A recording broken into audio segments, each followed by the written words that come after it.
Triveni bus stand থেকে চুঁচুড়া ঘড়ির মোড় পর্যন্ত দীর্ঘ 20 কিলোমিটার পদযাত্রা। বিচার যাত্রা জনচেতনা গোষ্ঠীর উদ্যোগে আজ 20 অক্টোবর 2024।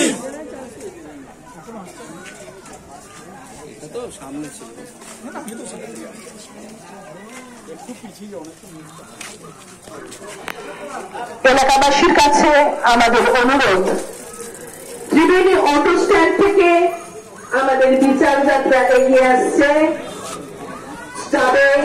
চুঁচুড়া ঘড়ির মোড় অবধি।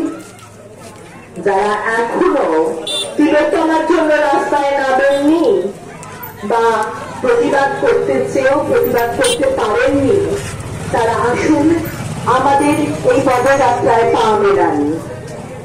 মনে রাখবেন, আজকে তিলোত্তমা বিচারহীন 71 দিন, কিন্তু প্রশাসন উদাসীন। তাই প্রশাসনের ঘুম ভাঙাতে, প্রতিটি নারীর সুরক্ষার স্বার্থে আপনারা আসুন এই বিচার যাত্রায় পা মেলান।